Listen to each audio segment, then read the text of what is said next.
네가 드러낸 것과 또 네가 참고 내 이름을 위하여 견디고 게으르지 아니한 것을 아노라.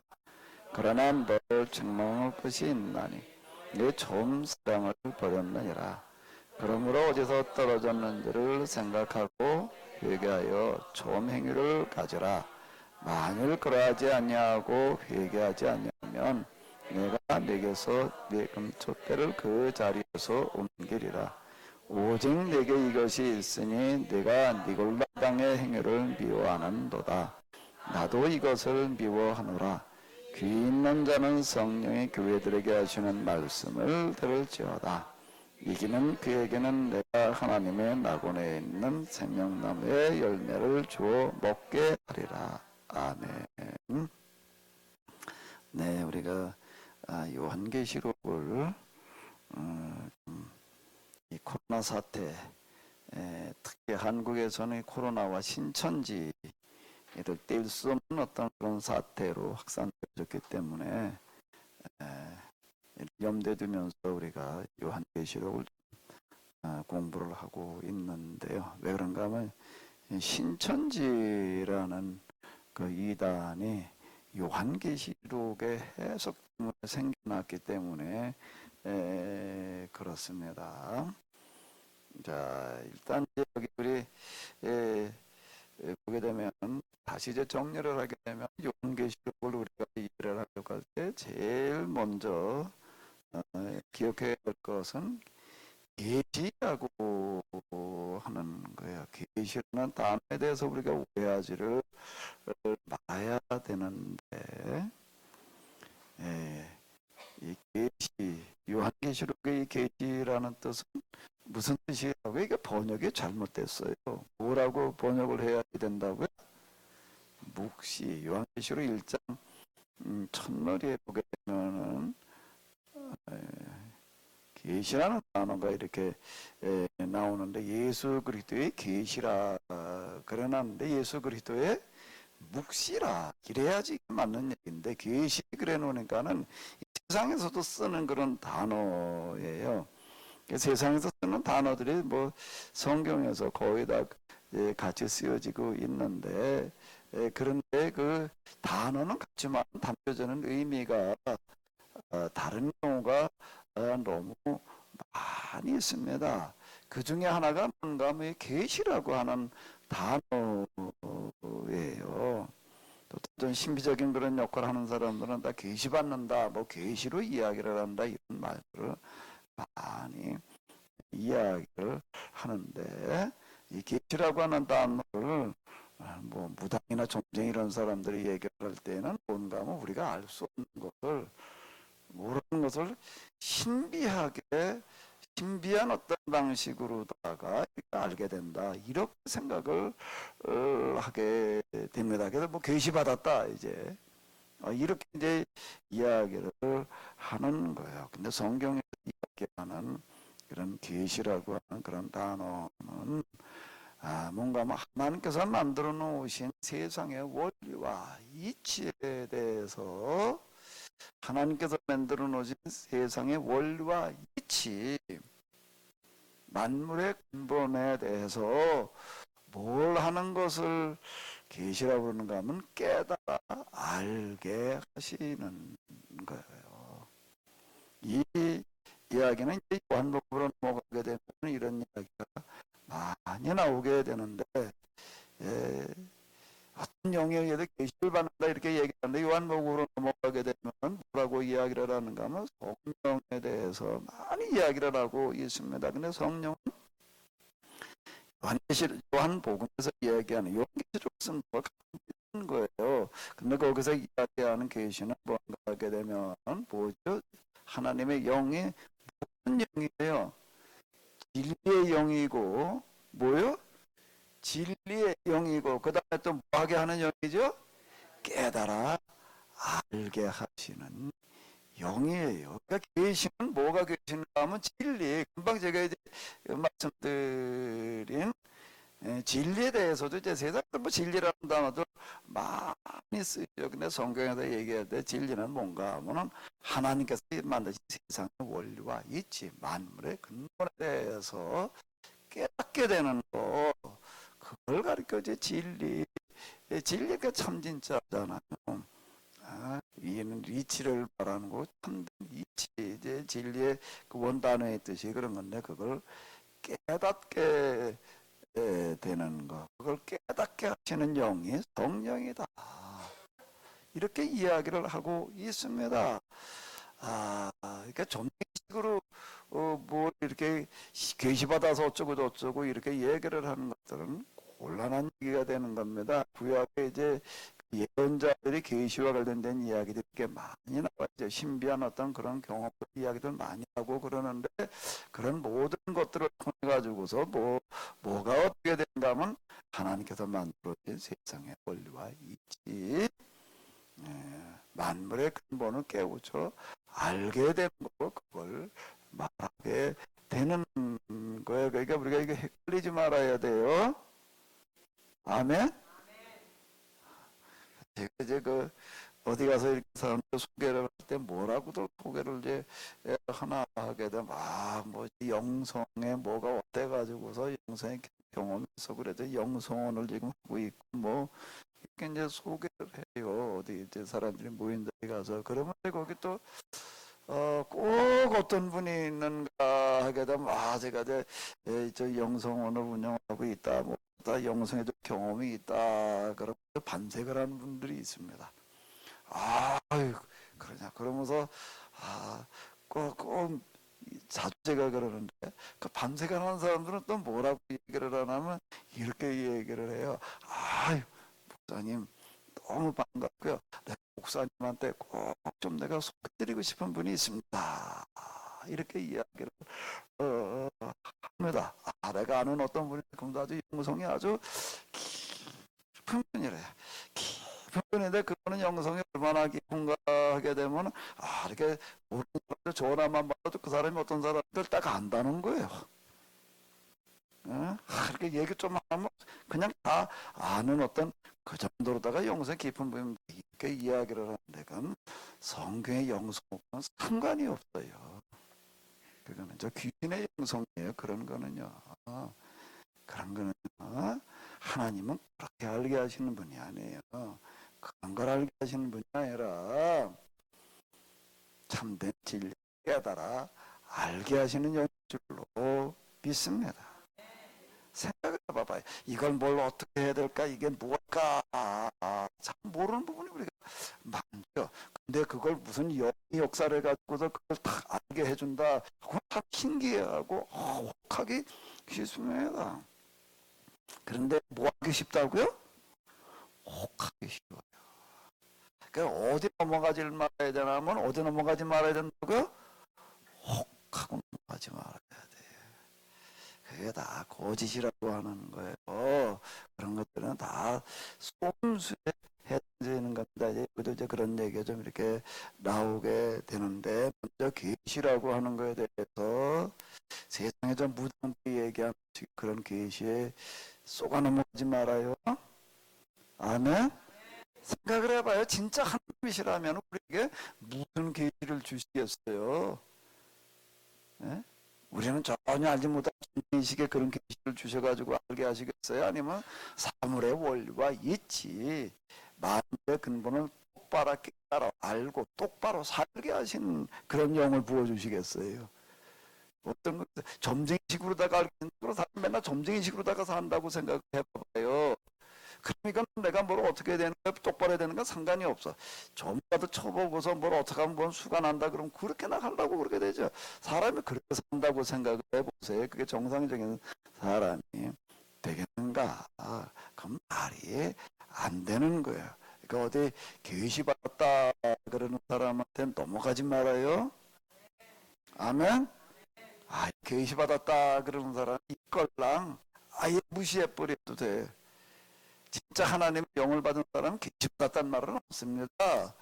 진짜 하나님의 영을 받은 사람은요, 하나님께서 계시를 주셔서 나한테 뭐를 깨달게 해주셔가지고 그딴 말을 쓰지를 않아요. 그건 말도 안 되는 뭔가 하게 되면 수작이야, 그거는요. 아멘. 그런 게 넘어가지 말아요. 신천지가 왜 그렇게 되는가 하게 이만희라는 사람이 무슨 계시를 받아가지고 뭐 자기가 뭐 요한 계시록을 해석하는 무슨 계시 받았다 이래가지고 거기 넘어가는 거예요. 거기 넘어가는 거예요. 그러니까 그런데 절대 넘어가지 말아요. 아멘? 아멘? 이 사람 영성이 깊어가지고 이 사람들은 꼭 뭐라고 하냐면 그렇게 영성이 신령하대. 성경에 신령이 나가 나오다 보니까 그다음으로 갖다가 이렇게 써먹는데 그 성경에서 얘기하는 신령은 그런 단신령 같은 신령이 아니에요. 그딴 데 절대 넘어가지 말아요. 이 요한계시록 읽는 사람들은 제일 먼저 넘어가는 게 이거예요. 예수 그리스도의 계시라. 이게 요 말에 넘어가 버려요. 근데 여기는 이 계시라는 단어를 이게 번역을 잘못 놨는데 뭐라고요 이게 아포칼립스라고 하는 그런 단어인데 이건 묵시라고 번역을 했어야 되는 건데 이게 잘못된 묵시 그래 놓으면 사람들이 묵시는 세상에서 별로 안 쓰니까 뭔 소리인가 같은데 계시라는 거 다 아는 줄 알아. 다 내가 이 단어를 다 알고 있는 줄 알고 그냥 세상에 점쟁이들이 얘기하는 계시 뭐냐. 근데 여기서 얘기하는 그런 계시는 뭐냐? 세상 종말 때 무슨 일이 일어날지 그리고 종말이 언제 일어나는지 이걸 얘기해 준 계시라고 이렇게 생각을 하고 요한계시록을 읽다가 보니까 이게 다 문제가 일어나는 거예요. 거기에 넘어가지 말아요. 신천지는 바로 이 계시부터 잘못됐어. 그리고 또 여기 내려가다 보면 14만 4천이라는 단어가 나오는데 그게 이제 구원받은 사람들의 숫자라는 거야. 그러니까 꼭 뭐라고 얘기를 하냐면 내가 지금 요한계시록을 가지고 해석해 주는 대로 이걸 믿고 그리고 다른 사람들만이 구원받는다. 또 이렇게 얘기를 해 놓습니다. 그러니까 여기 넘어가는 거예요. 그럼 그게 말하는데 왜 넘어가느냐? 왜 넘어가느냐라고 한다라고 하게 되면요. 여기 이 마귀와 같은 일을 할 때 마귀도 그 영이거든요. 마귀의 영의 기능은 주로 뭐라는 건가 하게 되면 기륭화복을 점치는 일을 주로 합니다. 기륭화복을 점치는 아주 최고의 전문가 이름이 뭐라고요? 성경에서 그걸 뭐라고 부른다고요? 사탄, 마귀, 귀신 그렇게 부르는 거예요. 이것들은 아주 기륭화복을 점치는 그런 영이에요. 무슨 쪽집게 뭐 이때기 이렇게 하고 그러는데 이제 그 귀신의 역사를 얘기를 하는 거예요. 그 쪽집 점치는 일이 없다는 게 아니에요. 맞추지 않는다는 것도 아니고 안 넣는다는 것도 아닙니다. 진짜 이 귀신의 영을 제대로 받게 되면은요 기가 막히게 일어날 일들을 맞춰요. 과거도 또 갖다가 어쩌고 저쩌고 이렇게 얘기를 해요. 다 그렇게 보게 되면 당신 과거에 뭐 어떠 했고 말이야 뭐 지금 어떻고 뭐 이렇게 얘기를 그러니까 거기 사람들이 넘어가 버려요. 그러니까 거기에 넘어가지 말아요. 아멘? 아멘? 글쎄 안 넘어갈래나. 근데 그게 왜 넘어가냐면요 멀쩡할 때는 안 넘어가요. 그런데 무슨 일을 하다가 이제 어렵고 안 되고 그냥 이걸 어떻게 될지 모르겠다. 지금 이걸 이렇게 해야 되나. 특히 사업하시는 분들 경우가 많아요. 이걸 계약해야 되나 말아야 되나. 여기다 이걸 투자를 해야 되나 말아나. 이걸 잘못하면 내가 이제 하는데 또가 나는데 이거 어떻게 해야 되나 고민스러울 때가 있어요. 어떤 장로님 솔직하게 얘기를 하는데 뭔 얘기를 하는가 하면 그런 지경이 돼가지고서 고민하다가 어디 가다가 이렇게 보니까 무슨 점집 그렇게 쓰여져 있어요. 그러니까 그걸 딱 보는 순간 뭔 생각이 드나 하면 거기 가가지고서 뭐야? 점 좀 봤으면 좋겠다. 그런 생각이 들더라. 평생 그런 생각이 잘 안 들겠죠. 근데 그 지경이니까 그러다 제가 어디 신방을 갔는데요. 이게 안양 공소운동장 앞쪽에 있는 거기부터 이제 신방을 이렇게 갔는데 그 옆에 보니까 큰 점집이 이제 있어요. 그러니까 거기에 그게 화제가 돼가지고 얘기하고 이제 그러다 보니까는 거기 뭐야 그 점쟁이가 이제 하는 그 소리. 그다음에 내가 직접 들은 얘긴데 이제 뭐라고 하면 점치러 오는 사람들 주로 얘기하는데 기독교인들이 점치러 많이 온다는 거야.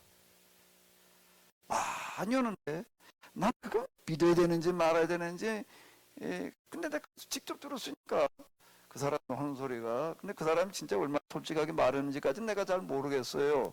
근데 뭐라고 얘기를 하냐면 자기한테 점치러 오는 어떤 사람이 있나 목사님들이 교회를 개척을 하면서 어디 가서 하는 거 좋을지 점치러 온 사람이 진짜 있다는 거예요. 있다는 거예요. 또 이제 이렇게 얘기하는 사람들이 있습니다. 이런 사람이 있어요.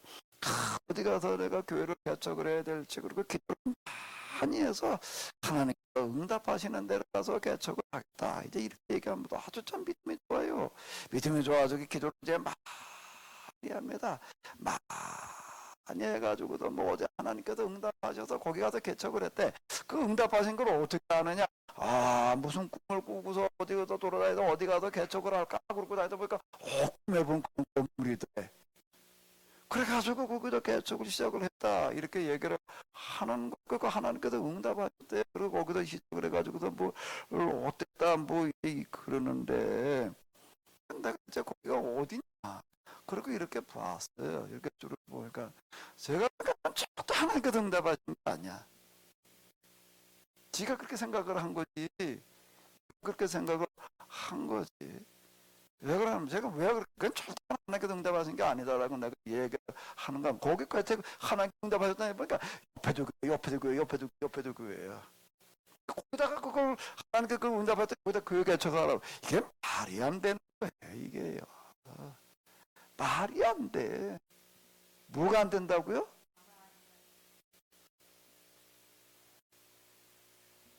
말도 안 되는 그런 일들을 보고 앉아있는 거예요. 거기 가지고 하나님께 응답하셔도 모르겠다. 뭐 그러고 하는데 거기다 뭐 다니면서 뭐 전하는 게 뭐 다른 교회 다니거나 말거나 상관없이 그냥 지게 오라는 식으로 이렇게 전도를 하고 있고, 예? 여기도 찬송 부르고 여기도 투석 졸리는 거리 그래서 교회 개척을 해가지고서 그래 거기서 뭐 하나님께 응답하셨다. 이게 말이 되나? 말이 안 되는 일들 보고 앉아는 거예요. 그래 거기서 괜히 있다가 남편은 뭐 아무것도 목사님 남편이 아무것도 죽었어. 그럼 말이 안 되는 거예요. 기본적인 이치와 상식에 안 맞는 걸 가지고 하나님께서 응답하셨다는 식으로 이렇게 꿈에 뭐 실제가 그렇다래. 이게요 그런 일이 없다는 게 아니라 있어요. 실제 그런 일이 없는 게 아닙니다. 그런 현상이 없는 게 아니에요. 그런데 넘어가지 말아요. 어떤 사람이 뭐라고 하는데 야 진짜 맞아 딱 그래서 그게 하나님께서 하신 일이라고 생각하지 말아요. 그런 걸로 얘기를 하면 전문가가 누구라고요? 마귀야. 마귀의 영을 하는 사람들은 기륭화복을 맞추고 뭐 하는 데는 쪽지게 짚고다가 맞추는 경우가 있습니다. 절대 그때 넘어가지 말아요. 아멘. 아멘. 성령은 무슨 영인가 하면 진리의 영이에요. 그런 거짓 수작에 넘어가지를 말아야 되는 겁니다. 아멘.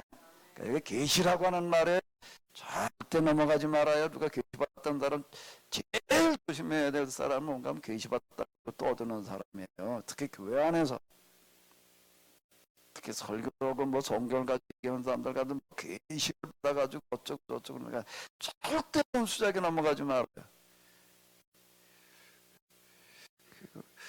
얼굴 표정으로 보니까 글쎄 안 넘어갈 표정들이 아닌 것 같은데 아주 그럴싸하게 이렇게 얘기를 해놓으면 꼭 그렇게 하는 사람 아주 말을 그럴싸하게 그렇게 했나요. 그러니까 거기에 넘어가는데 절대 그런 거짓 수작에 넘어가지 말아야 되는데 마귀의 속임수에 넘어가지 않으려고 한다고 하게 되면 또 이렇게 얘기하는 사람이 있어요. 성령을 또 많이 받아가지면 또 뭘 받았나 하게 되면 또 영분별하는 영을 받았대. 고린도도 뭐 어디 보니까 뭐 영분별하는 영을 뭐 분별하는 영 그런 은사를 받아가지고 이렇게 또 딱 보면은 안 돼. 본문은 이게 뭐 이게 잘못된 영이지 무언지를 안다. 딱 그만 해보면은 뭘 안다.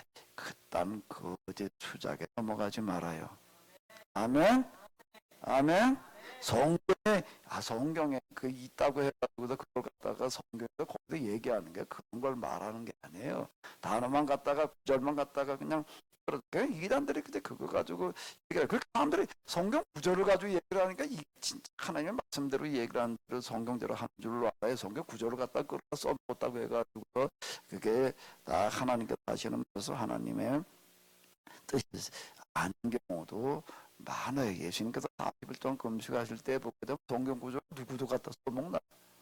마귀의 예수님도 갖다 써먹는 거예요. 성경에 격되었을 때 이루고 나가는 거예요. 그러니까 그딴 수작에 넘어가지 말아야 돼요. 아멘. 그럼 이런 수작에 안 넘어가려면은 뭐가 그걸 안 넘어가는가 하게 되면 뭐가 안 넘어가게 할까요? 영부별한 영을 받아가지고 어쩌고 저쩌고 그딴 수작에 넘어가지 말고 뭐가 이걸 가능하게 한다고요? 뭐가 그걸 가능하게 한다고요? 이 마귀의 역사는 저 기둥화복을 점치는 게 아주 그게 마귀의 주특기예요.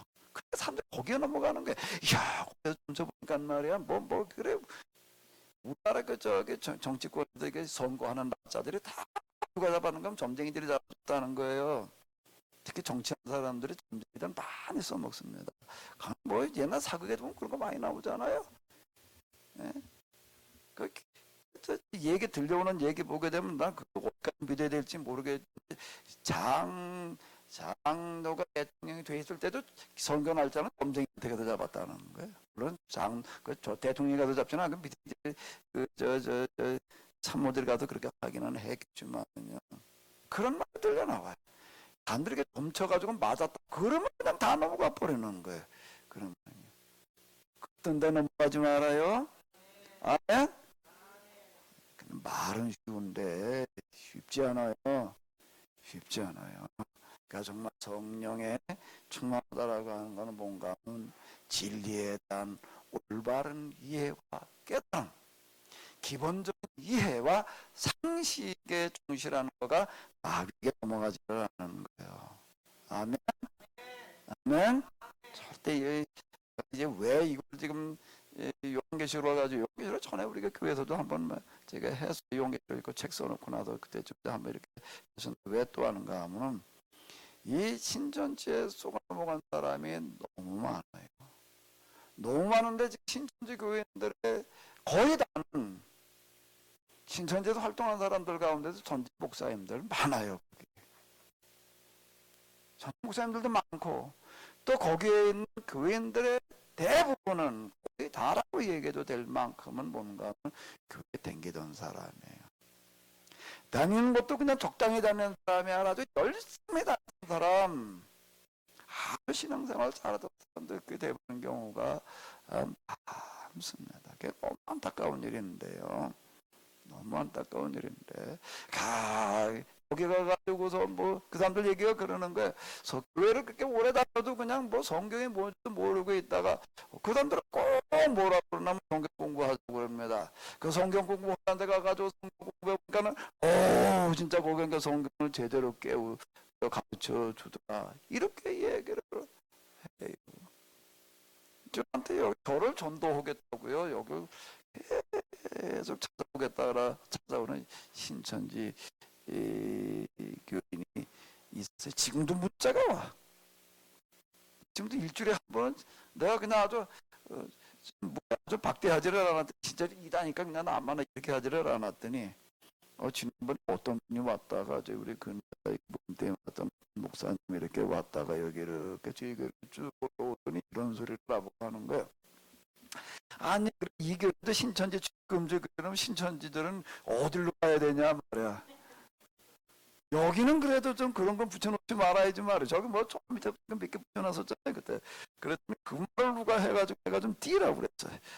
근데 그때 그걸 왜 붙여놓으라고 그랬는가? 신천지가 오지 말라고 내가 그런 것도 이 사람들 그때 한번 코로나 참할 때기 때문에 다 감염시켜 놓을까 봐 이제 그때 뭐 그런 얘기 다 나왔잖아요.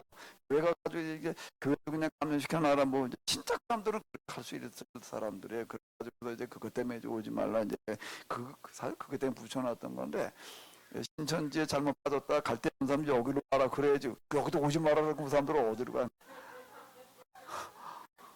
그렇게 얘기하는 목사님이 이제 저걸 좀 아니까 얘기를 이렇게 해요. 그래서 나는 신천지 사람들 와서 얘기하면 내가 어떻게 되나 또 이단이 왔구나 내가 그러지 않고 교회가 제대로 못하다 보니까 교회 열심히 신앙사도들 이렇게 돼버렸다. 내가 좀 이제 피해자로 생각하고 좀 내가 불쌍히 보는 마음으로 좀 대해주니까는 이 사람들은 그걸 어떻게 받아들이라면 이 목사님한테 자꾸 얘기하면 좀뭐 맥혀 들어갈 것 같다 이래가지고 자꾸 오는 거 같고요. 오는 것도 아주 멀리서 와요.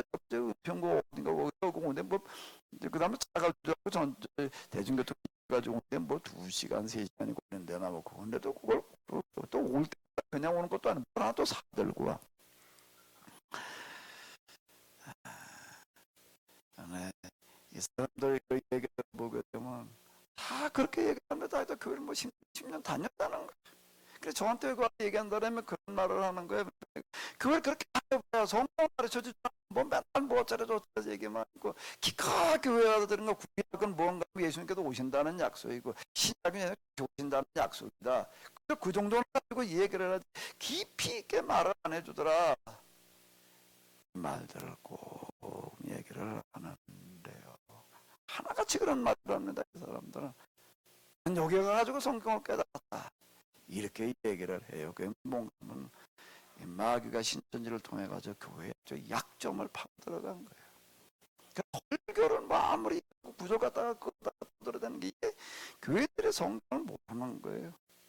성경을 모르다 보니까 어디 가서 뭘 좀 얘기를 하면 성경을 깊이 있게 제대로 얘기할 건 뭐냐 이렇게 느끼게 되는데 우리가 이 교육의 부재가 이와 같은 비극을 만들어 놓고 있는 거예요. 근데 여기 좀 되는 분들은 이제 신천지에 넘어가지 않을 준비가 되셨나?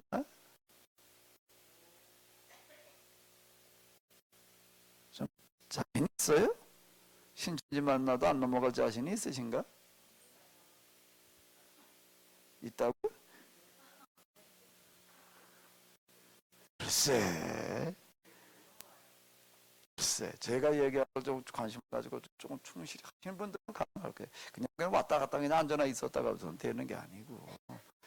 어쨌든 이 거짓 수작에 넘어가지를 말아야 된다라고 하는 거고요. 그리고 여기 7교회 편지라고 하는 거는 뭔가 하면 하나님께서 계시를 주셔가지고 그냥 이렇게 얘기했다.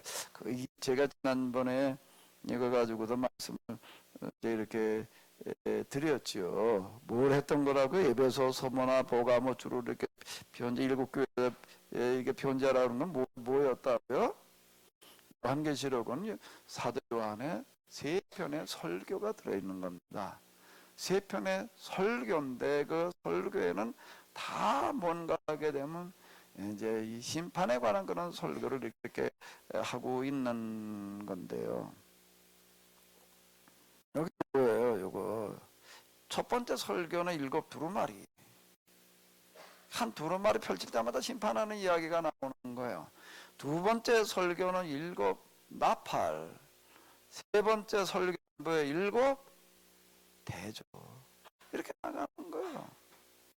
이거는 문자 그대로 하나님께서 세상 심판에 대한 이야기라고 얘기를 한 걸로 말을 하게 되면 모순이 되는 게 아니 그냥 3번 심판 7번씩 할 때마다 다 망했는데 거기다 대고 뭘 또 망하게 하고 또 망하게 하고 이게 말이 안 되는 얘기가 되는 겁니다. 앞뒤가 안 맞아요. 이게 7번째 3번 반복하는 어떤 그런 것들은 뭔 얘기가 되나 하게 되면 하나님께서 그냥 교회를 박해하는 이런 세력들을 다 틀림없이 이제 심판하시리라. 근데 이걸 얘기하려고 그러는 게 세상 심판을 얘기하려고 그러는 게 아니다. 묵시라고 하는 거에 대해서는 앞에도 이미 말씀드렸으니까 그럼 묵시적인 방식으로다가 이렇게 얘기를 하는 거예요. 묵시라고 하는 독특한 방식으로다가 이렇게 얘기를 하고 있는 이런 것들을 무시해버리고 그냥 사실적인 계시라고 갖다가 이렇게 받아들이다 보니까 온갖 비극이 일어나고 있다라고 하는 겁니다. 그래서 우리가 이 기본에 대한 충분한 이해가 꼭 있어야지 하는 건데요. 그러면 요한계시록을 통해 가지고서는 지금 도대체 뭘 말하려고 그러는가? 이제 이런 게 심판이라는 게, 그러니까 세상 심판이 아니라 뭐에 대한 심판이라고요? 거기 세상 심판다는 이야기로 나오고 있어요. 근데 묵시적인 방식이에요. 그 얘기는요. 묵시적인 방식으로 얘기를 하는 건데, 묵시적인 방식이 뭐냐라고 한다면은, 당시 로마 제국의 지배를, 박해를 받고 있었는데, 로마 제국 사람들은 무슨 얘기인지를 못 알아듣게 가려진 언어, 숨겨진 언어로다가 얘기를 하는 거예요. 그 사람들한테 이 로마 제국이 심판받을 이렇게 말할 수가 없는 거예요. 그러니까 어떻게 하는가? 이제 세상으로 돌려가자 무슨 용이라고, 무슨 뱀이라고, 무슨 뭐 음녀라고, 이제 무슨 바벨, 로마 제국을 어디다 빗대가지고 얘기를 하는가 하면 바벨론이라고 이렇게 얘기를 하고 있는 거예요. 그건 하나님께서 교회를 박해하는 그 세력을 틀림없이 심판하시리라고 하는 것을 뭔가 하면 7번씩 몇 번 얘기를 하는 거라고요. 반복해가지고서 3번을 얘기를 해주고 있는 거예요. 21번의 세상 심판의 이야기가 아니다라고 하는 것 먼저 이 부분을 이해를 해야지 되는 거고요. 그리고 이건 뭔가 하게 되면 사도 요한이 이때 계시를 받아가지고 처음으로 7개 편지를 쓰는 그런 게 아니라, 사도 요한은 에베소에서 교회를 목회를 하고 있었는데, 여기 에베소 교회가 이쪽 지금 터키 여기 이제 서부 이쪽이 이렇게 되는 건데, 이게 모교회고 주변에 지교회들이 많았습니다. 그러니까 이거를 이제 요한이 여기서 설교를 한 거를 어떻게 하는가 하면 순서대로, 그 다음에 어느 교회를 보내는 거야? 선문학교회. 그럼 거기서 그거 가지고도 예배 시간에 사도 요한의 설교 읽는 거예요. 그 다음에 또 어디로 보내는 거예요? 보가목교회. 이게 순서가 그렇잖아요, 지금. 그 다음에 어디로 가요? 두아디라, 사대, 빌라델, 라오디가. 그 다음에 어디로 가면 골로새. 여기 7교회만 나오고 있어요. 히에라폴리스. 그 이외에도 여러 교회들이 있었습니다. 근데 7교회만 나오고 있는 이유는 뭔가 하면 7이라는 숫자가 가지는 그런 특징 때문에 7에다가 맞춰 놓은 거예요. 동교도 얘기할 때 7이라고 하는 어떤 이런 숫자는 독특한 의미를 가지고 있습니다. 하나님께서 세상을 다 만드시는데 며칠 걸렸지요? 며칠 걸렸어요? 7일이라고 그 7자에다가 맞춰가지고 이야기를 하는 거예요. 그러니까 이건 뭔가 하게 되면은 그냥 사실 그대로의 숫자로다가 이걸 받아들이려고 그러게 되면 곤란한 얘기죠. 14만 4천이 있는 숫자도 이건 마찬가지이고요. 14만 4천인 게 이스라엘 12지파인데 12 곱하기 12 이래가지고서 이제 그 나오는 거로 이제 그 숫자들이거든요. 여기 7교회만 있었던 게 아니에요. 근데 단지 7을 가지고 얘기를 하는 거예요. 우리가 다윗이라는 사람을 잘 아는데 사무엘서 읽어보게 되면 다윗은 이새의 몇 번째 아들인가 하면 막내 아들인데 8번째 아들이에요. 그런데 역대기로 넘어가게 되면 다윗을 몇 번째 아들이라고 그런다고요? 7번째 아들이라고 이렇게 얘기를 해 놓습니다. 그럼 사람들이 이것만 보고, 아니 여기 8번째는 여기 7번째라고 그러고 누가 틀린 거야 이제 이렇게 묻는데, 그건 틀렸다 맞았다 그렇게 얘기할 물음이 전혀 아니에요. 그 역대기로 넘어갔을 때 얘기할 때 7이라고 하는 그런 숫자를 통해서 얘기하려고 하는 그걸 이제 우리가 중요하게 봐야지 되는 어떤 이제 이런 건데, 그러니까 이거는 요한이 이때 계시받아가지고 처음 하는 그런 소리가 아니라 그 이전에 그가 반모섬에 붙들려 가기 이전부터 계속 박해가지고 오랜 동안 이제 진행되어지고 있었기 때문에 계속 해왔던 설교들을 다시 정리해 놓은 것이다. 이렇게 이해해야 된다라고 하는 겁니다. 그 중에서 이제 특별히 요한계시록에 하는 걸 이제 몇 편의 설교를 중심으로 요한계시록을 써놨다고요? 3편의 설교가, 3편의 설교가 주제가 뭐라고요? 처음에는 뭐라고요? 일곱? 두루마리. 두 번째 설교는 일곱? 나팔. 세 번째는 뭐예요? 일곱? 대접. 이렇게 얘기를 해 놓은 거다라고 하는 것을 꼭 기억하시기 바랍니다. 그럼 지금 로마 제국으로부터 이렇게 대대적인 박해를 받고 있는데 우리가 여기 어떻게 해야 되느냐, 이제 이걸 여기서 이걸 얘기를 하고 있는 거예요. 하나님께서 틀림없이 없이 이거를 이제 심판하실 텐데, 근데 심판을 하시는데 어떻게 하시는가 하면은 우리를 통해서 하나님께서 심판을 하신다. 우리를 통해서 하나님께서 일을 하시는 거예요. 그럼 이제 우리가 여기서 어떻게 되느냐라고 하는 거가 이제 중요한 거예요. 그러니까 여기 보게 되면 하나님께서 책망하시는 말씀도 있고 그 외에 이제 그리고 칭찬하시는 그런 말씀들이 같이 들어가 있는 게 우리가 이 밖에 어떻게 대처해야 되느냐에 따라서 이게 이제 결정이 되어진다. 이렇게 이야기를 하는 겁니다. 이스라엘에서 포로로 잡혀가 있을 때 그때 뭐라고 이야기를 하는가 하면 우리가 지금 여기서 포로로 잡혀가 있지만 우리 숫자는 얼마 안 되지만은 우리가 여기서 지금 어떻게 하느냐에 따라 가지고서 뭐가 결정이 되어지는가 하면 저 바벨론의 운명이 결정되어진다. 이렇게 이야기를 합니다. 근데 사실 이 말이요 굉장히 이게 쉽지 않은 얘기가 되는 거예요. 아니 우리가 여기서 어떻게 하느냐에 따라 가지고서 뭐 세상 역사 중에도 이제 바빌론의 역사가 결정되어진다. 지금 이거 로마 역사가 결정된다 이렇게 얘기를 하는 거예요. 여기서는요. 우리가 지금 어떻게 하느냐에 따라 로마의 역사가 결정된다. 이게 성경에서 우리 하나님 믿는다는 것은 우리가 계속해서 말씀드리가 하나님의 존재하시는 분이야. 그런 말이 전지전능하고 뭐 전제하고 무소부위 그런 뜻이야. 그렇게 얘기를 하는 그걸 이제 믿는다고 이렇게 생각을 하게 그런 거는요. 성경이 아니래도 신앙 다른 종교에서도 신을 얘기를 할 때는 기본적으로 다 얘기하는 거예요. 그런 실로는요. 그걸 믿는다는 것을 얘기를 하는 게 아니라 하나님께서 뭐를 믿는가 하면 역사의 주관자시다라고 하는 거를 믿는 데가 비중을 두는 겁니다. 뭘 믿는다고요? 하나님께서 어떠하신 분이라고요? 역사에 뭐 하신 분이라고요? 그런데 그 다음 방법이 문제예요. 그것까지도 다 이해할 수 있어요. 와, 맞아. 그럼 이 세상에 와서 하나님께 주관하시겠지. 근데 뭐가 중요한가? 주관하시는 그 다음에 뭐요? 주관하시는 뭐요? 방법인데 세상 사람들은 야 하나님이 신이 이 세상 역사를 주관하지. 근데 주관하는 건 뭐예요? 섭리라고 얘기를 하는 거예요. 섭리로 주관하지. 맞는 얘기 같은데 성경에서는 섭리로 하나님께서 역사를 주관하신다고 얘기하지 않아요. 뭘로 주관하신다고요? 어떻게 주관하신다고요? 하나님을 믿고 있는 사람들을 통해서 어떻게 하신다? 역사를 주관하신다. 아멘? 그 얘기가 우리가 읽은 성경 9절에 나와요. 어디 읽었나면 2장 자 읽어보시기 바랍니다. 여기까지만 읽어봐봐요. 에베소 교회의 사자에게 편지하라.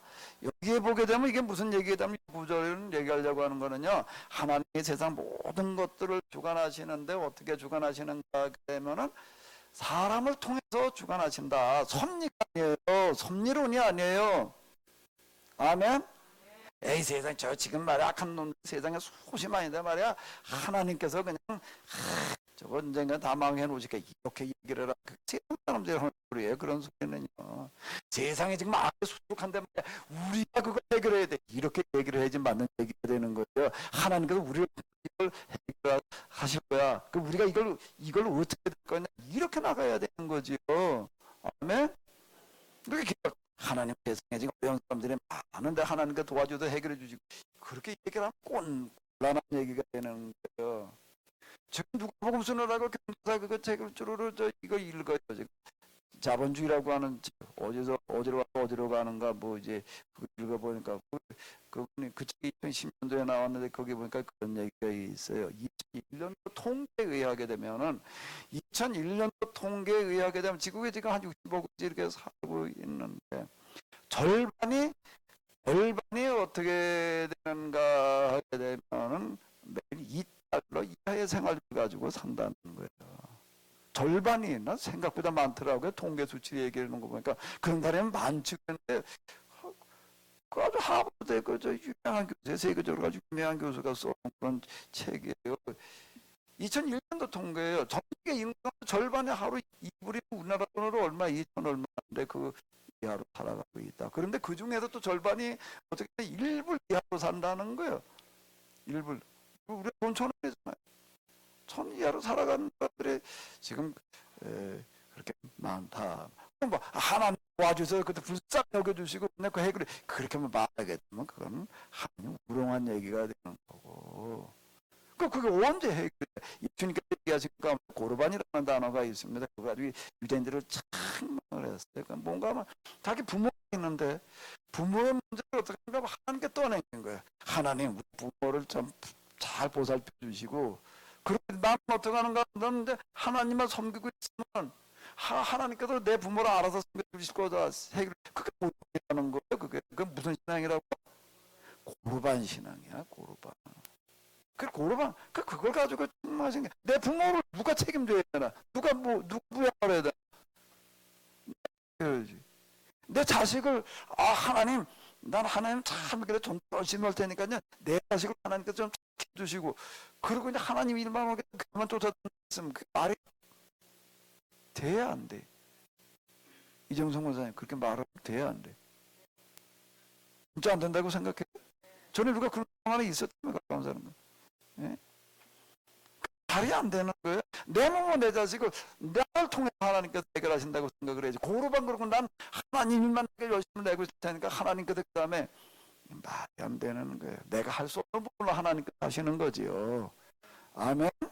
그게 말이 안 되는 일들 우리는 지금 이렇게 하고 있는 건데요. 여기 보게 되면 에베소 교회 사자에게 편지하라 그러면 사자라는 단어가 무슨 단어가 되는가 하게 되면은 사자에게 편지하라는 단어가 요 단어예요. 요 단어가 무슨 단어일까요? 나 모르는 뭐 영어 비스로 먹는데 잘 모르겠는데 그럴까봐 요때 이렇게 써놨어요. 뭐죠? 앙겔로스. 이게 엔젤이라고 하는 단어가 있습니다. 엔젤이 뭐예요? 천사가 여기서 나오는 거예요. 그 에베소 교회에 사자에게 편지하라라고 요래했는데 그 사자가 뭔가 하면 천사라는 뜻이에요. 우리 이제 엔젤 천사 그러는데요. 근데 여기 에베소에게 사자라는 얘기는 뭔가 하면 에베소 교회에 목회자를 비롯해 가지고서 하나님을 믿고 있는 사람들에게 편지를 해라. 그럼 천사는 하늘의 이제 영적인 어떤 그런 존재라고 우리 그렇게 생각을 하는데, 근데 여기서는 뭐라고 얘기를 하는가 하게 되면 지금 에베소 교회의 목회자를 비롯한 교인들이 천사라는 거예요. 무슨 천사? 하나님의 일을 대신할 천사다. 아멘? 이게 그 얘기가 되는 겁니다. 우리가 하나님의 일을 대신해야 될 천사예요. 아멘? 천사는 하늘에 쳐다보고 뭐 천사가 뭐 날개가 있어가지고 말이야 뭐 어쩌고 저쩌고 그런 천사도 물론 있어요. 성경에 얘기할 때 그런 천사도 없다는 얘기가 아니라 있는데 그 천사 말고 여기다 무슨 천사를 얘기를 하는가 하면 지금 여러분들이 다 하나님의 천사예요. 아멘? 그 천사라는 얘기는 뭔가 하나님의 일을 대신해야 될 사람. 그 사자라고 그러잖아요. 사자를 보낸다는 얘기가 그 대신할 사람을 보낸 거예요. 왕이 어디 대신 보낸 거 그 사람은 왕 사자로 왔다는 얘기가 대신 이 대행하는 사람이다라고 하는 건데, 그게 뭔가 하나님의 천사는 저 하늘에 있다고 생각을 하고 뭐 꿈에 뭐 천사를 받는데 자꾸 이렇게 얘기를 하려고 그러는데, 천사는 저 하늘 거기만이 아니라 어디 있다고요? 어디 있다고요? 지금 내 옆에 있어요. 어디 여러분 옆에 있는 천사 한번 쳐다봐. 천사는 멀리 있는 게 아니에요. 아멘? 이렇게 한번 옆에 있는 분들하고 좀 인사 좀 나눠봐요. 뭐라고 인사해야 되려나? 우집사님 뭐라고 인사를 하셨어? 당신이 바로 천사입니다. 아멘? 그 다음에 뭐라고 얘기를 해봐요. 또요. 내가 바로 뭐라고요? 이게 지금 안겔로스는 그걸 말하는 거예요. 그리고 이게 또 이제 마태복음 25장 이런 데 보게 되면 악마와 그의 사자라는 얘기가 나오고 있습니다. 마귀와 사자. 근데 거기서 똑같이 안겔로스예요. 똑같았습니다. 단어가. 이거는 뭔가 하면은 그건 뭔가 마귀도 일을 하는데 어떻게 일을 한다는 거예요? 똑같이 어떻게 일을 한다는 거예요? 사람 통해서 어떤 사람 그 점쟁이들 이런 사람들 통해서 일을 하는 거예요. 안겔로스라는 단어가 이걸 말하는 거예요. 이 세상의 모든 문제, 가난의 문제를 비롯해가지고 이거는 하나님께서 해결해 주실까? 이러면 그게 무슨 신앙이라고요? 그걸 무슨 신앙이라고 그런다고요? 고르반 신앙. 무슨 신앙이라고요? 고르반 신앙이에요. 무슨 신앙이라고 그런다고요? 그러니까 하나님께 언제 나설까 이렇게 말하지 말아요. 아멘. 우리가 해야 되는데 하나님을 도와주셔서 우리로 하여금, 나로 하여금 이 문제를 해결하게 하여 주시옵소서. 아멘. 그게 성경에서 얘기하는 게 네가 바로 내 천사다. 이게 그 얘기예요. 에베소 교회 사자에게 편지하라. 여기 보게도 오른손에 있는 7별, 7촛대 꼭 욕고 나갑니다. 일곱 이렇게 계속 나가는 건 뭔가 하면 이제 묵시록에서 사용되고 있는 독특한 단어들이에요. 그 7이라고 하는 숫자는 그냥 아주 완전한 숫자예요. 그 하나님의 숫자를 이렇게 얘기를 하는 거예요. 진짜 하나님께서 뭐라고 얘기를 하시는가 하게 되면 내가 내 행위와 수고와 인내를 알고. 무슨 행위, 무슨 수고, 무슨 인내일까? 에? 무슨 행위, 무슨 수고, 무슨 인내? 뭐지요? 하나님을 대신해서 뭘 한 거예요? 악한 자들을 용납하지 아니한 것과. 이걸 기억하신다는 거야. 하나님을 대신하는 일을 하느라고 그냥 많은 일들을 하고 많은 고생을 하고 많이 견뎌낸 그런 일들을 하고 악한 자들 용납하지 아니한 것과 자칭 사도라 하되 아닌 자들을 시험하여 그 거짓된 것을 네가 드러낸 것과 이렇게 얘기를 하는 거예요. 또 네가 참고 내 이름을 위하여 견디고 게으르지 아니한 것을 아노라. 이렇게 얘기를 하는데 이게 무슨 얘기가 되는가 하게 되면은요. 왜 이 얘기를 하는가 하게 되면은 에베소 교회 이제 사도 바울이 세워놓은 교회인데 아데미 신전이라고 하는 큰 신전이 있습니다. 이게 아데미 신전이라고 하는 신전은요. 저 로마 제국에 아주 유명한 거예요. 이게 7대 불가사의 중에 하나가 아데미 신전이지. 기둥만 남았는데요. 그 기둥이라고 하는 거가 어마어마하게 커요. 기둥만 이렇게 보거든. 여기 아마 이게 이렇게 꽉 찰 만큼 기둥 하나 크기 둘레가 그걸 갖다 뭐 여러 개 세워놓고 뭐 이게 그게 또 늪지역이래. 근데 이걸 어떻게 그 무공을 갖다 그다가 돌골을 지어놨는지 그 기반을 어떻게 다졌는지 이게 7대 불가사에 들어간 만큼 그래가지고 여기는요 어마어마하게 많은 사람들이 이제 이걸 보는 거고 이건 여기 에베소뿐만 아니라 그냥 온 로마 제국에 돕는 그런 신전이 있었어요. 그러게 여기 뭐 무슨 마술하는 건 마술하는 그런 것만 오더라도 나중에 사도 바울 사건을 말명하다가 태워버렸는데 은 5만이라나 그걸 우리로 따져보니까 이제 잊어버렸네. 얼마 저 지금 저 어디 책에 이렇게 보니까 저 따로 계산을 해놨는데 20억 불에 해당되어진다. 어마어마 그런 돈. 그 우리 돈으로 이게 그 환율 이렇게 계산해 놔 보니까 그냥 5단 들어가는 돈이던가 이 정도 이런 수치가 나오더라고요. 믿지도 않을 만큼요. 그만큼 여기는 뭔가 온갖 고신앙들이 널려 있는데요. 그게 널려 있었는데 에베소 교회는 여기서 무슨 역할을 했는가? 무슨 일을 하는 거예요 지금요? 뭔 얘기를 하는 거예요? 자칭 사도라 하되 아닌 자들을 시험하여 그 거짓된 것을 드러낸 것과 이렇게 이야기를 하고 있습니다. 여기 온갖 잘못된 것 때문에 이것 때문에 그냥 아주 많은 어려움을 겪었던 어떤 이런 걸 이렇게 볼 수가 있는데 그게 이단들, 우리나라로 얘기를 한다면 신천지와 같은 것들 갖다가 다 걸러내는 어떤 이런 것들을 지금 얘기를 하는 거예요. 이제 책망 받는데 점사랑 잃어버렸다. 그러다가 보니까 이제 이게 좀 이제 뜨거움이 사라졌다라고 하는 그런 얘기가 되는 건데요. 그 중에 하나 지금 여기서 또 이제 칭찬이 이게 무슨 칭찬을 하는가 하면 이걸 얘기를 하고 있습니다. 한번 읽어보세요. 오직 내게 이것이 있으면 내가 니골라당의 행위를 미워하노다. 나도 이것을 미워하노다. 니골라당이라는 게 뭘까? 성경에 보면 니골라라는 이름이 하나가 나옵니다. 사도행전에 보게 되면 이제 사도가 좀 부족해가지고 또 이제 보조 사역자들 7명 세우는데 그 중에 하나가 니골라라는 사람이 있어요. 그래가지고 어떻게 추종을 들어간가 하면 이게 니골라가 바로 그 니골라였을 거다. 이렇게 얘기들을 많이 합니다. 근데 왜 그거 니골라라는 사람이 이단이 됐을까? 7사도 중에 하나였던 사람의 사도들을 돕기 위해서 세웠던 7명의 그 사역자 중에 한 사람이 왜 이렇게 돼버렸을까? 이제 이런 의문이 이렇게 생겨요. 그 니골라 그러니까 그렇게 막 이게 뭔지를 잘 모릅니다. 그런데 이제 그럼 그 얘기가 어디 또 나오는가 하게 되면은요, 이렇게 얘기를 해요. 니골라라고 하는 사람의 이야기가 또 나와요. 보감교회의 이야기를 하면서 니골라에 대해서 또 얘기를 하는데요. 이와 같이 네게도 니골라당의 교훈을 지키는 자들이 있도다. 그래 나서는 니골라당이 또 나와요.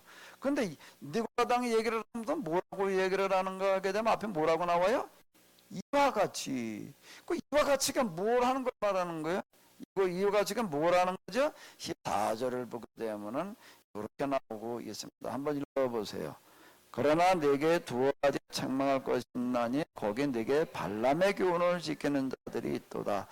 발람이 발락을 가르쳐 이스라엘 자손 앞에 골렘대를 놓아 우상의 제물을 먹게 하였고 또 행음하게 하였느니라. 근데 이걸 보게 되면 니골라당이 뭘 얘기한 건지가 이해가 돼요. 왜냐하면 발람이라고 한다는 민수기에 나오는 그런 메소포타미아 아주 이제 이 사람 이제 유명한 무당이에요. 유명한 무당이어서 이제 그 무당이 이제 무당 불러다가 뭐 하는가 하면 이제 구슬할 때 우리나라도 그런 게 있습니다. 복을 받게 하는 굿도 하지만은 또 무슨 굿도 하는가 하게 되면 저주를 받게 하는 그런 이제 굿도 하는 경우들이 이제 그렇게 있어요. 이 조선 사극에도 보게 되면 그 장희빈인가? 그 여자들이 그 무당 불러들어가지고 라이벌 경쟁사에 이게 저주 퍼붓게 하는 부탁은 뭐 그런 거 하다가 뭐 문제가 되고 이제 그러는 거지 이렇게 보게 되는데, 근데 이 발람이라고 하는 사람은 아주 그걸로 이제 국제적인 명성을 얻은 사람이에요. 그래가지고 이제 이스라엘 사람들이 가나안을 향해서 갈 때 에돔 모압 그쪽 지역을 걸쳐가야지 되는데 이 사람들이 이제 어떻게 당연할 방법이 없으니까 어떻게 하냐면 발람한테 갖다 뇌물을 줘가지고 와서 저 이스라엘 사람도 좀 저주 좀 해주십시오. 이렇게 부탁을 합니다. 이 사람이 와가지고서 이제 오기까지는 왔는데 하나님의 영이 이거 허락하지라는 게, 이 사람 진짜 신접한 사람이에요. 진짜 신접한 사람은요, 무당 중에도 진짜 신접한 무당은 뭐라고 얘기를 하는가 하게 되면, 거기 기독교인이 와 있으면, 자기 부탄 기독교인이 와 있으면 교회 진짜 댕겨서 앉아있으면 무슨 뭐가 안 된다고 그러더라. 깃발이 뭐가 안 된다던가 신이 이제 임하지 않는다 이렇게 얘기를 합니다. 진짜 신이 임하는 그런 무당들이 있어요. 신접한 무당들은 이제 그렇게 얘기를 하는데, 근데 대부분 무당들은 그냥 학습무, 신전무가 있고 학습무가 있는데 이렇게 이야기를 합니다. 이스라엘 사람들에게 저주를 내리려고 그래. 저주는 고사하고 자꾸 볼비를 해놓는 거예요. 하나님의 영에. 그러니까 나 보고 저희가는 안 된다, 못한다. 그런데 이 사람이 어떻게 해놓는가 하게 되면은요, 방법을 하나 던지시 알려줘요. 저들을 향해서 직접 이렇게 저주를 하는 그런 거는 지금 하나님의 영이, 여호와의 영이, 이스라엘의 여호와의 영이 더 강하기 때문에 그게 안 맥혀 들어간다. 그럼 어떻게 하게 되는가? 이제 방법을 알려주는 게 무언가 하게 되면은 이방인의 신전에 초대를 해가지고 그 사람들 초대를 해가지고서 이방신을 섬기는 의식에 같이 참여를 하게 해라. 이제 요렇게 이제 방법을 알려줍니다. 이래가지고 거기 이제 전염병이 임해가지고도 이제 이스라엘 사람들 때 수많은 사람이 죽어나가게 했던 사람. 이게 발람.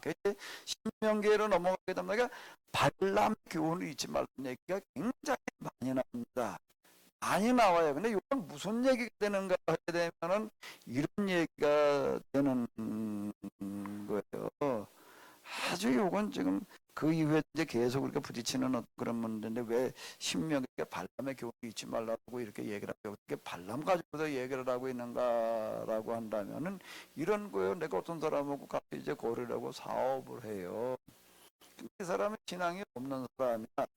이 사람하고 만나가지고도 얘기를 하고 뭐하고 일단 소주나 맥주 한잔 먹어야지 얘기가 되는 사람이야.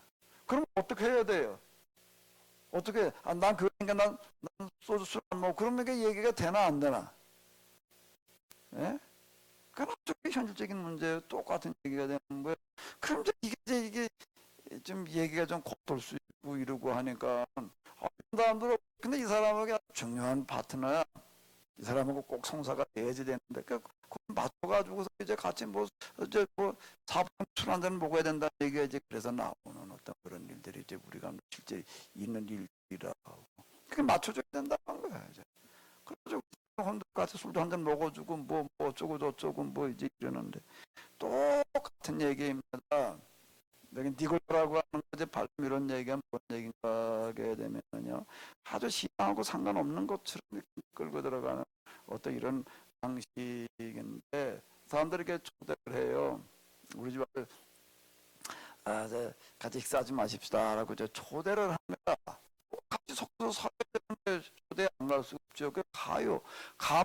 그 당시 그 방식이라고 하는 게 뭔가 하게 되면은, 그 당시 어디 초대를 가서 특별히 음식 준비를 해놨다, 식사 준비를 해놨다라고 하는, 뭐하고 뗄 수 없는 시대였는가. 그들이 섬기는 신을 섬기는 것과 다르지가 않았습니다. 저희 어렸을 때 한번 어때도요, 시골 그 집에 조금만큼의 살아서 집에 마루가 있는 집이 있습니다. 집에 이렇게 기역자 그자 이렇게 줘놓기 때문에 이제 가운데 안방 건넌방 사이에 마루라는 게 있어요. 마루가 있는 집 정도 되는 데 가면은 꼭 거기에 뭐가 있었을 거예요. 뭐가 있었죠? 우리 장로님이 그런 집 하셨나 보네. 난 그런 집 엄청 부러웠는데, 중간에 좀 마루 있는 집, 그게 없으니까 나는 일자집, 그냥 기역자집에 내가 살아본 적이 없어. 일자집도 어떤 일자집은 부엌 하나, 방 하나, 그리고 조금 모아진 위에 무방이나 몸방 하나 더 이제 고래놓고, 그렇게 마루를 만들어 놓을 데가 없는 거예요. 마루라는 거 없어. 그냥 방문 앞에다 심어놓고 그냥 들어갔지. 그거 그냥 마루가 왜 이렇게 부러운가 하게 되면, 여름에 그냥 더워가지고 그러고, 근데 방 안에다 답답하고 나가서 앉으려면 어디 마당에 멍석이나 피나 나가서 앉을 수 있고, 그건 날은 좋은 날이나 그러지, 비온 날 이런 날은 하지도 못하는 거. 그러니까 맨날 이제 조금 방구석에만 앉아 있으니까 이게 엄청 답답하고, 마루 있는 집에 가보면 그냥 방이 답답하면 어디 나와 앉아 있으면 되는 거야. 거기 여름에 밥도 어디서 먹나 하면 마루에서 먹어. 그게 엄청 부럽더라고요. 근데 거기 한정국에 그런 집에 꼭 뭐가 있었다고요? 신주단이라는 게 있었어요. 그리고 이제 꼭 식사할 때마다 어떻게 했나요? 밥을 한 그릇 퍼가지고 거기부터 갖다 놓고 그렇게 했습니다. 그게 이제 한 60년대, 70년대까지만 식어서 많이 보던 어떤 이런, 그렇게 또 밖에 나가가지고 그런 바트롱에 앉아가지고 또 밥 먹을 때는 꼭 어떻게 먹었나요? 대부분 있으신 건 잘 모르시네. 어떻게 했죠? 먼저 밥 한 숟갈 떠가지고 뭐라는 거예요? 고기래라는 거 먼저 던져주고서는 먹는 어떤 이제 그런 일들을 이렇게 했어요. 오대하게 되면은 모든 식사라는 거가 뭐하고 관련이 있는가 하면 그가 섬기는 신하고 관련이 있어요. 오늘 기독교인들은 이제 먹는 기도하는 것도 이제 어떤 그런 한 특징이 그대로 남아 있는데, 마찬가지. 누구 집에 가서 식사 초대를 받아가지고 이제 한다라고 하는 것은 뭘 말하는가 하면, 그 사람의 섬기는 신을 같이 가가지고 섬겨줘야 되는 걸 얘기를 하는 거예요. 그렇지 않고 살아갈 수가 없어요. 그게 뭔가는 다신교 시대라고 이렇게 얘기를 합니다. 그게 가지고 이제 그 신을 식사 초대에다 간다는 그걸 얘기하는 거예요. 그 사람의 섬기는 신을 그 같이 내가 참여를 해야지 되는 거예요. 꼭 좋겠어요. 근데 그 식사에 참여한다라고 하는 거는 꼭 뭐하고 연결되어져 있는가 하게 되면 고시라고 하는 것, 이게 밥을 한 숟갈 떠가지고 논두렁 안에 밭에 던지는 거 뭔가 하게 되면 뭐가 거기에 담겨져 있는가 하게 되면 뭘 먹을 때 그러는 밥을 먹을 때 그러는 거예요. 밥을 먹을 때. 그럼 그 한 숟갈 먼저 떠서 던지는 거는 무슨 뜻이 거기에 담겨 있을까요? 무슨 뜻이 담겨져 있겠어요? 거기에 대한 논이나 밭에 지금 농사 들어온 거예요. 농사를 떠가지고 이렇게 한 숟갈 먼저 떠서 이렇게 던져주는 거는 뭘 얘기하려고 그런 거겠어요? 한번 생각을 해봐요. 그 땅, 반돈에 뭐가 잘 되게 해달라는 거죠? 농사가 잘 되게 해달라는 그런 간절한 마음이 거기 이제 들어있는 거라고. 왜?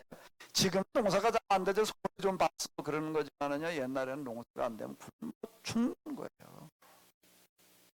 죽는 사느냐의 문제예요. 농사 옛날에는요, 에이 뭐 손해면 나한테 빌려다 어디 가서 빌려다 먹어요. 빌려다 먹으면 문제가 너를 갚아요.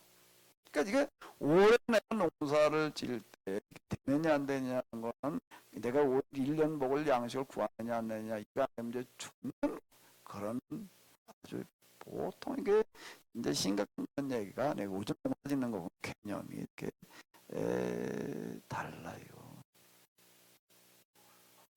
그런 걸 얘기를 하는 겁니다. 그러면 그들 가서 그 누구 식사 자리에 같이 참여한다고 하는 그 신을 섬기는 의식에 같이 참여를 하는 건데, 우리는 밥 한 숟갈 밥 먹을 때마다 먼저 방울 떠가지고 먼저 신도 아니가 또 그거 갖다 바꿔 먹고 이제 이렇게 하는 그 정도. 밥을 퍼가지고 꼭 갖다 먼저 받잖아요. 그럼 뭘 얘기하려고 그럴까요? 뭘 해결하려는 얘기가 들어가는 거죠? 먹는 밥이 떨어지지 않게 해달라고 하는 그런 간절한 마음이 거기에 들어가 있는 거예요. 근데 고대의 모든 종교에는 뭐가 들어가 있는가 하게 되면 농사 그럼 어떻게 잘 되느냐라고 하는 거는 이제 여신을 잘 섬겨야 된다, 이제 이렇게 생각하는 풍요신이라는 게 그거예요. 그럼 그 의식이라고 하는 것에 뭐가 들어가는가 하게 되면 그 신한테다 갖다 성을 바쳐야 된다고 하는 그런 의식이 거기에 같이 들어가 있어요. 그 의식을 집행을 하는 어떤 이런 거를 해결을 하는 거예요. 발람이 이제 요걸 이제 이용한 겁니다. 이스라엘 사람들을 초대를 했다가 식사 자리에 초대를 해라. 초대를 해가지고 식사하면서 이제 술도 한잔 얼큰하게 먹여놓고 그러고 난 다음에 그 다음에 이제 이 호는 축제에 참여하게 해라. 거기 넘어간 사람이 있었어요. 그 다음에 경년병이 왔다라고 이렇게 기록이 되어져 있는데, 그게 민수들 만나게 되는 가장 큰 재앙 중에 하나여서 계속 이런 데 넘어가지 말라고 경고를 해놓은 그런 이야기가 신명기도 들어가 보게 되면 있습니다. 그럼 여기 이게 무슨 얘기가 되는가 하게 되면은, 그때는 뭐였다고요? 왜 문제가 생겼다고요? 로마 제국에서 뭘 했다고요? 각 지역을 갖다가 통일성 유지하기 위해서 동남한 나라로 되어졌는데 각 지역에 로마 황제 신상을 만들어 놓고 모든 사람이 여기 와가지고서 다 그 신교가 신교에 절을 하고 분양을 하고, 그리고 뭐를 받아야 되는가 하면 확인서를 받아야 됐어요. 확인서를 받은 사람만이 나가가지고서 뭘 할 수 있는가 하게 되면은 뭘 할 수 있었다고요? 물건을 사고 팔 수가 있는 거예요. 어디 가려면은 그걸 보여주면 통과가 되는 거예요. 이걸 가지고는 살 수가 없는 거예요. 이렇게 만들어 놨어요. 그러니까 이거 안 받으면 이제 뭐, 거기에 빼면 다 그냥 해요. 그런데 유일하게 기독교 능력에 대해서 다른 모습이 다르고 고백한 거예요.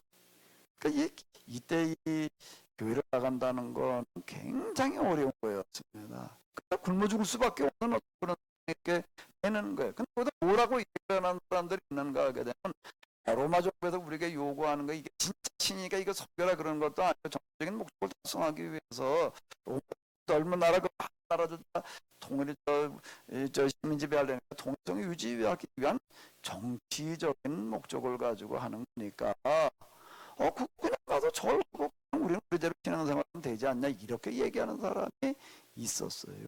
그거를 뭐라고 얘기를 한 거라고요 지금요?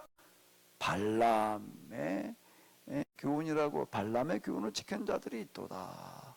근데 그거를 이제 니골라라고 하는 사람이, 니골라라는 사람이 뭐 어떻게 가르치는가 하면 그렇게 얘기를 했다는 거예요. 그건 가서 그대로 하고 우리 삶은 그러죠. 안 하면 당장 우리가 그걸 가지고 어디 가도 물건 못 사는데 말이야. 그 거래 팔고 사지를 못하는 거예요. 그럼 굶어 죽을 수밖에 없는 거고 어디 이동도 못하는 거고 그러니까 죽을 수밖에 없는데 우리가 이렇게 해야 되지 않느냐라고 가르친 사람이 누군가 하게 되면 니골라라는 사람이었다라고 하는 겁니다. 니골라당의 교훈이라는 얘기가 요래서 나오는 거예요. 일곱 교회 손해보낸 편지의 핵심이 요게 들어가 있어요. 그 얘기가 또 어디가 되는가 하게 되면은 요 메리톤 요 말이 나오고 있습니다. 자, 여기 요거는 또 이제 어느 교회 보낸 편지에 나오는 가 하면 두아디라 교회 사자에게 편지하라. 요걸 한번 또 읽어보세요. 20절이요. 다 같이 시작.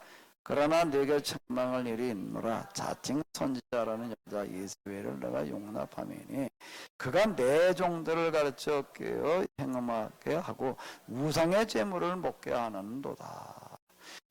또 내가 그에게 회개를 주었을 때 자기 행을 회개하지 아니하는도다. 이렇게 얘기를 하는데 여기 누가 나오나? 누가 나와요? 여자? 이세벨인데 어떤 여자인가 되면 자칭 뭐라는 거예요? 자칭이야. 이제 자칭 선지자라 하는 여자 이세벨을 네가 용납함이라는 그런 말이 나옵니다. 그럼 앞에 니골라라는 사람은 이 사람은 이제 7 사역자 중에 하나였다라고 이렇게 알려지고 있는데 이 사람 상당히 이제 영향력이 있는 사람이죠. 그 사람은 뭐라고 얘기를 하는가 하겠다. 아니 로마 정부에서 지금 이제 신상을 만들어놓고 여기다 절하라는 건 진짜 신이니까 믿어라 이렇게 얘기하는 게 아니니까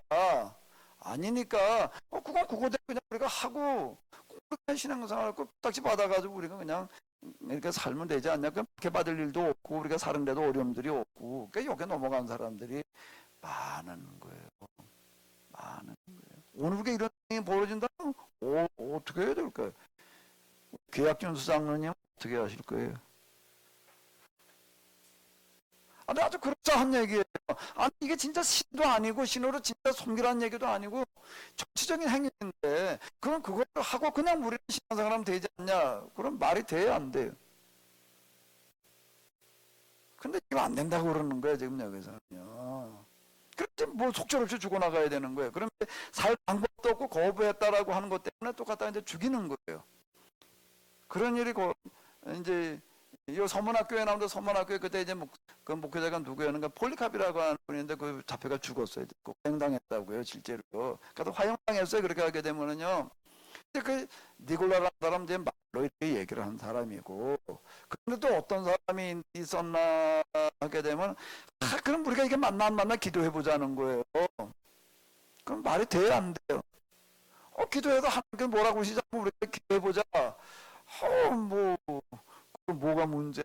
열심히 또 기도하는 사람이 있었어요. 이제 열심히 모여가지고서 하나님 이거 이런 상황에 되고 저래도 되니까 안 되니까 그렇게 열심히 기도를 했는데 기도해도 잘 모르겠어. 하나님께서 뭐라고 말씀하시는 거. 이거 환상도 안 보이고 꿈도 안 꾸어지고 음성도 안 들리고 모르겠는 거예요. 근데 그게 어떤 사람이 있는가 하면 진짜 계시를 받은 사람이 있는 거예요. 기도할 때 하나님께 계시를 주셨어. 계시를 주셨는데 계시 받은 증거가 이렇게 막 나타나는 거예요. 그러면서 여기 꼭 현상이 따라옵니다. 예? 현상이 안 따라오는 사람들이 안 믿거든요. 여러 가지 현상이 막 나타나는 이 사람 진짜 하나님께서 계시를 주셨나 보다. 성령을 주셨나 보다. 이러고도 얘기하는데 뭐라고 얘기를 하는가 하면 하나님께서 자기에게 이걸 어떻게 계시를 주셨다라고 이렇게 얘기를 해가지고 이제 뭐로 얘기를 하는가 하면 야 우리가 지금 니골라는 그냥 말로 이렇게 설명을 하는 건데 여자는 어떻게 하는가 여자야 여기 보면 여자 이세벨 그래 놨습니다. 이세벨이라는 여자는 아합의 그 왕비였던 그런 좀 바알 신을 섬기는 그런 대표적인 그런 사람인데 뭐라고 얘기를 하는가 하면 하나님께서 이거는 그냥 아무것도 아니니까 그냥 저래도 된다라고 이렇게 얘기를 하는 거예요. 계시를 받아보니까 하나님 그렇게 말씀 이래가지고 여기에 또 넘어가는 사람들이 이제 그냥 니골라가 얘기하는 거에도 넘어가는 사람들이 많았는데 그 두 개나 그런 얘기가 나오잖아요. 근데 이세벨이라는 여자가 또 그런 계시를 가지고 또 얘기를 해야 돼서 여기 또 많은 일들이 벌어지는 거예요. 그럼 요한 계시록이라고 하는 것은 이 로마의 박해에 대해서 우리가 어떻게 대처했느냐라고 하는 것을 얘기하려고 하는 거가 가장 중요한 초점 중에 하나인데, 이런 것들 절대 받아들일 수 없다라고 얘기를 하는 게 대처하는 방법이 바로 이거. 근데 이게요, 대처하는 방법이라는 게 그런 거예요. 지금 한번 우리가 생각을 해봐요. 그럼 야, 나는 그냥 있는 사람이니까 난 시장으로 난 담배 술 안 팔아. 마트를 가서 그런다고 한번 생각을 해봐요. 그럼 나를 기독교에 있는데 내 사업하니까 말이야. 난 누구고 말이야. 난 나 술 한 잔 주고받지도 않고 말이야. 나 뇌물도 안 주고 이러고 할 거야. 그게 쉬운 일이겠는가? 어려운 일이죠. 요즘은 사실 옛날로 넘어가기 때문에요. 그건 살 수가 없는 거예요. 그건 불가능한 얘기예요. 완전 불가능한 100% 가능성이 2%도 없는 그런 일인데, 근데 그렇게 해야 된다고 그러고 나오는 거예요. 이게 참 문학이 짜는 얘기가 되는 겁니다. 요한계시록은요. 그리고 거기도 무슨 사업이고 말이 뭐 어떻게 장사 먹고 뭘 먹고 살아 다 죽지 않은 얘기지, 이렇게 얘기가 되는 건데. 근데 여기 보게 되면 이런 게 있어요. 여기 내가 여기 순재 탄원이라는 게 여기 들어가면 있는데, 수많은 사람이 죽어나가는 거예요. 하나님 언제까지 우리가 죽어야 됩니까? 그러니까 뭐라고 하나님께서 말씀하시는 얘기가 나오는가 하면 더 죽어야 된다. 아직 덜 죽었다. 이렇게 얘기. 그러니까 뭐 우리 다 가서 잡혀 죽으러 가자는 얘기하고 똑같은 얘기가 되는 거예요. 그거 다 죽고 나면 끝인데, 이렇게 얘기하는데 뭔가 하면 절대 그건 끝이 아니다.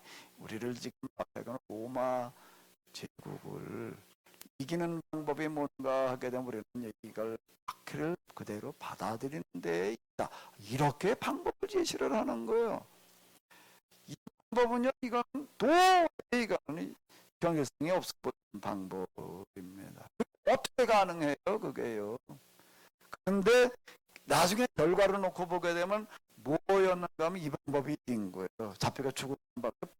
서문화교회 여기 나오고 있는 이제 서문화교회가 있는데요. 두 번째 예배도 다음에 뭔가 하게 되면 예배도 교회 다음에 있는 교회가 서문화교회의 사자에게 편절, 이게 폴리카프라고 한 분이 있었어요. 여기 이제 유대인들도 그 천통해가지고 갖다 이제 죽이게 하는데요. 저 붙잡으러 오는데요. 그때 이제 좀 얘기한 경찰 그분이 이제 폴리카프를 좀 알고 좀 존경하고 그래서 사람을 먼저 보내가지고 알려줬어요. 지금 우리가 이래서 잡으러 갈 거니까 얼른 도망가십시오. 그리고 미리 알려줬다고요. 그런 얘기를 듣고 폴리카프는 도망을 안 가고 그냥 있는 거예요. 붙들려 갔다고. 붙들려 가서도 또 뭐라고 얘기를 하는 게, 여기서도 당신이 이제 이 신상에다 절을 하고 그러라고 하면 풀려주겠습니다. 거부하는 거야. 그리고 이제 불타 죽었어요. 불타 죽는데 그들이 이렇게 잡혀가서 죽으면서 보여주는 모습이 있습니다. 어떻게 얘기를 하는가? 우리가 이렇게 잡혀가 죽어가는 거는 예수님께도 십자가에 가셨는데 이거는 가장 영광스러운 길이다. 이보다 더 큰 영광이라는 거는 없다. 이렇게 얘기를 했습니다. 붙들려 잡혀가 죽어가는 사람들이 어떻게 죽어가는가 하면, 야, 이건 내가 감당할 수 없는 가장 큰 은혜다라고 하는 그런 생각으로 죽어갔어요. 그 모습이 그거 죽일 땐 그냥 갖다 한 따로 갖다 죽이지 않고 경기장, 큰 경기장에서 사람들이 많이 모여서 아주 빅 이벤트로다가 그런 행사를 진행을 했는데, 거기에 모여있는 사람들에게 엄청난 충격을 줬어요. 야, 저 사람들은 정말 뭔가가 있는 사람들이다. 진짜 저 사람들 신앙의 사람들이다. 그렇지 않으면 절대 죽어갈 수가 없다. 로마 제국이 나중에 국교가 되어 이제 기독교가 로마 제국 국교가 되는데, 거기에 가장 큰 역할을 한 게 뭐냐면 죽어가면서 보여준 모습이에요. 뭐였다고요? 죽어가면서 보여준 모습이 나중에 교회가 로마 제국의 국교가 되는 그런 일을 하게 했다라고 하는 건, 뭐가 그걸 가능하는가 하면 요한계시록에서 이런 것들을 얘기를 한 거예요. 현실에 그냥 실에 맞춰서 적응을 가지고 하는 절대 실패합니다. 우리가 현실에 똑같이 이렇게 가지고는 안 될 것 같더라도 신앙의 원칙을 지켜가는 그거가 이기는 길이었다라고 하는 거가 성경에서 얘기하는 그런 원래 유대인들이 귀환했을 때도 똑같은 상황이 벌어지는 거예요. 근데 여기에서 타협하지 않았기 때문에 이제 오늘 그 유대인들이 이렇게 되어져서 살아남았는데요. 오늘 우리도 현실을 살아간다는 게 참 쉽지 않습니다. 특히 사업, 직장생활도 마찬가지고 참 어려움들이 많이 있을 수 있는데요. 신앙을 그대로 지켜가는 것이 오히려 살아남는 길인 줄로 믿습니다. 세계의 어떤 사람과 사회학자라는 사람들이 연구를 해봐요. 신앙의 시초를 지킨 사람과 타협한 사람들을 갖다 이렇게 비교분석까지 연구를 해보니까 어떤 결과가 나오는가 하게 되면 타협한 사람은 조금 있다가 다 없어져 버려. 흔적도 없지. 근데 자기 신앙을 지킨 사람들이 어떻게 되는가 하게 되면 훨씬 더 그 사회에서 소통하는 사람들이 되더라. 미국에 이제 얘기하는 거 보니까 어떤 우리나라 학생이 있는데 미국을 가가지고서 뭐라는 학생인가 꼭 학교에 갈 때 한복을 입고 한복도 그냥 한복이 아니라 완전 정장 한복을 입고 그러고 다니는 학생이 하나가 있었어요. 그런데 그 학생이 유명 인사가 됐습니다. 왜 유명 인사가 됐는가 되면요, 한복을 입고 온다. 한복이라는 거 전통 한복은 완전 눈에 띄잖아요. 왜 그게 유명 인사가 돼가지고 또 동호회가 생겨가지고 너도 나도 하는 그런 학생들이 많아졌다고 얘기를 하죠. 왜 그렇게 된 학생을 보고서 누가 경의를 표하는가 하면 그 학교 교수들이 보는 교수들은 하나같이 경의를 표하는 거예요. 네가 진짜다 말이야. 왜? 이 전통 문화를 그대로 지켜가려고 하는 그가 뭔가 하게 되면 가장 귀한 거다. 그건 뭔가 하면 사회학의 연구의 결과예요. 그래가지고 교수들이 그 학생을 아주 경의를 표하고 존중을 해줘. 이래가지고 그게 뭐 동호회가 뭐 활성화되었다 그런 얘기가 있는데 우리가 쉽게 용합한 것과 현실적일 것 같지만 전혀 비현실적이라고 하는 역사적인 결과 그리고 연구들이 많이 나와 있습니다. 우리가 상황에 절대 타협하지 말고 신앙의 원칙을 지켜가야 될 줄로 믿습니다.